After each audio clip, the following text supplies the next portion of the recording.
centralization of power in Europe. Let's take away more national sovereignty. Let's have a president of Europe, a foreign minister of Europe. As if, oh, yeah, I've had a good idea. It was all coordinated and planned. Of course, they didn't do it then. They announced a free trade area. Just good for jobs. And then stepping stone, totalitarian tiptoe, exactly as planned from the start. They've taken away more and more sovereign power from nations and taken more to the center. And they want a global police force, yes, but they certainly want a European police force. We're now talking about DNA databases in Britain outrageously being created through taking the DNA of people who are never convicted of anything. And fusing that with a European database on DNA. So now we've got the European Union database, and they want to have a European army, which will be part of the world army. And I'm funny, I was talking about the world army, and a journalist said to me, what's the use of a world army? There'd be no one to fight, you know. And I thought, you're a journalist, aren't you?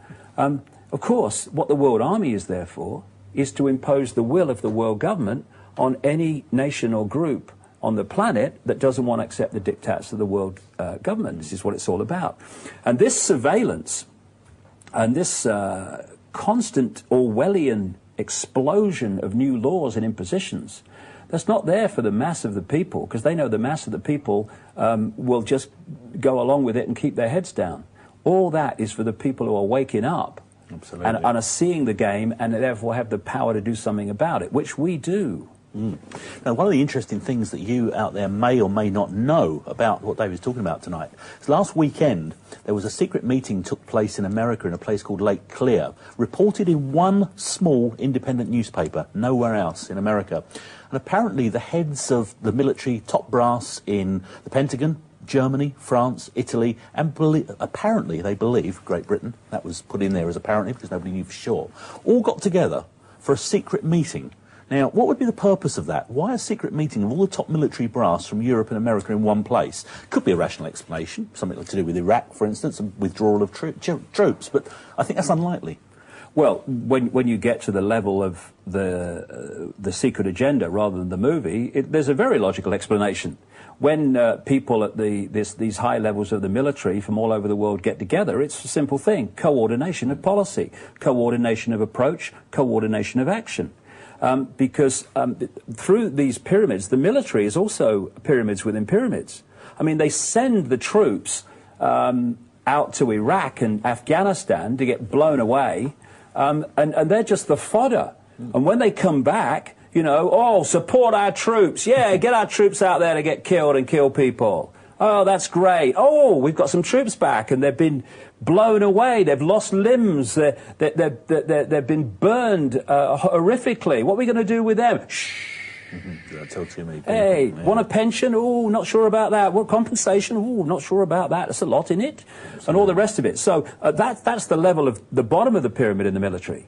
But you start going up, and those people fighting at that level, they think they're fighting terrorists in Iraq. Right. They think they're fighting terrorists in Afghanistan. When you get up to this level, with the kind of level that you're talking about, those people know far more about what the agenda is and the fact that it is a coordinated agenda to take the planet over.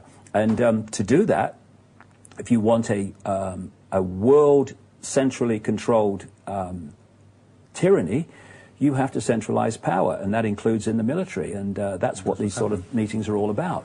Okay, well, let's go back to the DVD. This was David talking at the Brixton Academy recently, earlier this year. I want to take a look at this particular clip, and we'll be back talking some more afterwards. Don't forget, keep those texts coming in, 87778, type the word EDGE, leave a gap, and then your message. Let's have a look at this next clip. Now, this is doing the rounds quite a lot at the moment. The law of attraction, they call it. I've been talking about this for years. In terms of what you put out is what you pull back. But I think there are a lot more elements to it than some people seem to think. When you are in a certain vibrational state because of your emotional, mental state, all the rest of it, you're putting out a vibration that reflects that. It's like I call it magnetic attraction, basically. Vibrational magnetism, I call it. And that is going to lock into vibrational fields of like frequency, and it's going to draw them towards you like a magnet. So what you put out, you lock into and draw towards you. When people, you know, I've met so many people that keep attracting the same kinds of people into their lives. And I'm watching it and I'm thinking, soddy hell, not another one. It's like just the same as that last bloke and the one before him. Why? Because what's going out ain't changing, so what's coming in isn't changing. Because what we draw into us as relationships and jobs and experiences and all that stuff is a reflection, a holographic reflection of us. We all live in our own little universes, really. There are points where we share the same basic reality, but we live in our own universes, because what we're putting out is what we're drawing towards us. The question is, how do we change what we're putting out? Relationships. Relationships are a vibrational attraction. We draw them in. When we sync with people, we sync with them energetically, you have a relationship. Then, for whatever reason, someone might change, and their energetic field changes, their magnetism changes, or whatever, their vibrational field changes, and suddenly it's not syncing with that person anymore. In the holographic play-out world, we say that relationship has broken down, and they've parted. Well, they've parted vibrationally. And sometimes, you know, that's good, because you get things from each other and you learn from each other, and then, hey, it's time to move on and have other experiences. But it's the vibrational connection that draws them in. It's the same with jobs. It's the same with luck. Luck. Why are some people lucky and why are some people unlucky? Because what they're putting out is what they're drawing towards them. I watch in sport and football and stuff, and sports people. These people that they get so close to winning, but they never quite can win. It's almost like they're frightened of winning. And when I observe some of this stuff psychologically, it's almost as if they can't believe that it's possible for them to win. Oh no, that happens to other people. It doesn't happen to me.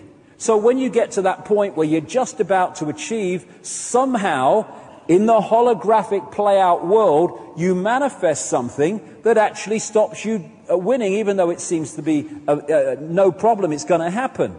And it's what people call having a self-destruct button. Just when you're about to achieve something, where's the button? Boom! Oh, something's happened, and it doesn't achieve what is obviously going to happen. It's because of the energy we're putting out, which is a reflection of our mental and emotional state.